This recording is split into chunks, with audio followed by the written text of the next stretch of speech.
नमस्कार दोस्तों। तो आज हम बात करते हैं सुप्रीम कोर्ट के एक बहुत ही महत्वपूर्ण जजमेंट के बारे में जो कि आज ही आया है। तो ये जो दोस्तों ये जो वर्डिक्ट है हमारा EWS कैटेगरी से रिलेटेड। अब EWS क्या है?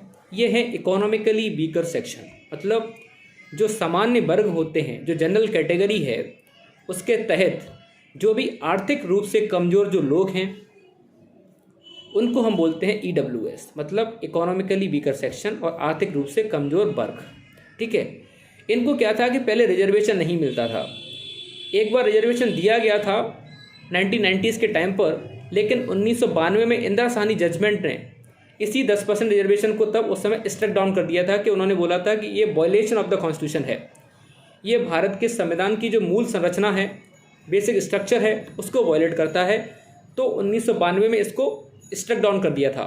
लेकिन क्या हुआ कि 2005 में एक कमेटी सेटअप करी गई थी, एक कमीशन सेटअप किया गया था। उस कमीशन की रिकमेंडेशन आई 2010 में।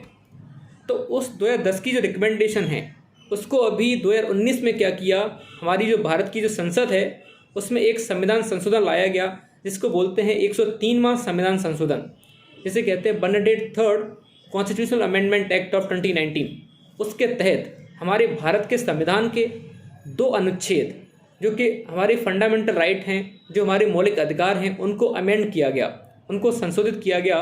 ये दोनों हैं आर्टिकल 15 और आर्टिकल 16। मतलब आर्टिकल 15 जो है उसमें एक क्लॉज ऐड किया गया, आर्टिकल 15 क्लॉज 6, एंड आर्टिकल 16 के अंदर भी एक क्लॉज ऐड किया गया, आर्टिकल 16 क्लॉज 6। तो 2 क्लॉज ऐड करेंगे, 15 क्लॉज 6 एंड 16 क्लॉज 6। इसके तहत ये स्टेट को अथॉरिटी देता है। ये जो प्रोविजंस हैं इसके अंदर प्रोविजंस स्टेट को अथॉरिटी देते हैं कि स्टेट चाहे तो जो इकोनॉमिकली वीकर सेक्शन है, मतलब जो कि इकोनॉमिकली वीकर हैं, उनको 10% रिजर्वेशन दे सकती है। किसके फील्ड में? एजुकेशनल फील्ड के अंदर और एम्प्लॉयमेंट फील्ड के अंदर रिजर्वेशन दिया जा सकता है। अब क्या हुआ कि भाई जब ये रिजर्वेशन दे दिया गया तब क्या हुआ कि इसके खिलाफ कुछ आवाज़ें उठीं। जब कुछ आवाज़ें उठी तो लोगों ने कहा कि यार ये तो हमारे जो संविधान है उसकी जो मूल संरचना है, बेसिक स्ट्रक्चर है, राइट टू इक्वलिटी है, उसको ये वायलेट करता है कि अच्छा। और दूसरा उन्होंने बोला कि जो इंदिरा साहनी जजमेंट है जिसमें सुप्रीम कोर्ट ने यह कहा था 1992 में कि रिजर्वेशन की जो लिमिट है वो 50% है, आप 50% से ज़्यादा रिजर्वेशन नहीं दे सकते। अगर हम अभी OBC का 27% रिजर्वेशन मिलाएँ और SC/ST का रिजर्वेशन मिलाएँ तो वो मिला करके कुछ 49.5% कुछ करके होता है। तो अब क्या किया, 10% और दे दिया, तो अब जाकर के रिजर्वेशन की लिमिट कितनी होगी? 59%। अब ये तो हमारे जो 50% की जो लिमिट इंदिरा साहनी जजमेंट ने, सुप्रीम कोर्ट ने जो सेटअप करी थी, उसको ब्रीच कर गया। तो ये उसका उस जजमेंट का वायलेशन था, ये उन लोगों ने पटिशन में बोला। तो ऐसे करके करीब 40 पटिशन इस अमेंडमेंट के खिलाफ आई।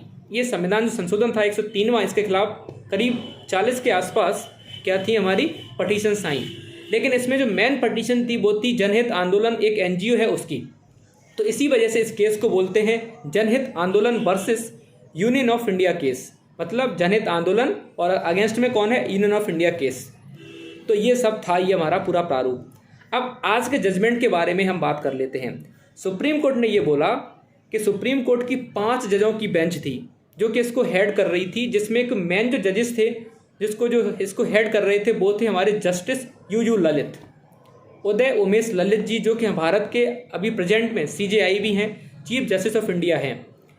तो उनकी अध्यक्षता में ये जो बेंच सेटअप करी थी, इस बेंच ने मेजॉरिटी वर्डिक्ट देते हुए, मतलब मेजॉरिटी जजमेंट देते हुए, मतलब 3:2, मतलब 3 जजों का जो 3 जजेस थे उनका क्या था, उनका मत अलग था, और 2 जजेस थे उनका मत अलग था। लेकिन मेजॉरिटी किसके फेवर में थी? मेजॉरिटी फेवर में देखिए EWS रिजर्वेशन जो है उसको अपहोल्ड करना चाहिए, मतलब ये वायलेशन नहीं करता है हमारे संविधान का और हमारी बेसिक स्ट्रक्चर का।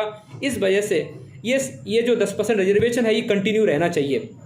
ये जो हुआ है, ये आज का जजमेंट है कि सुप्रीम कोर्ट ने 3/2 मेजॉरिटी के साथ EWS कैटेगरी के 10% रिजर्वेशन को अपहोल्ड कर दिया।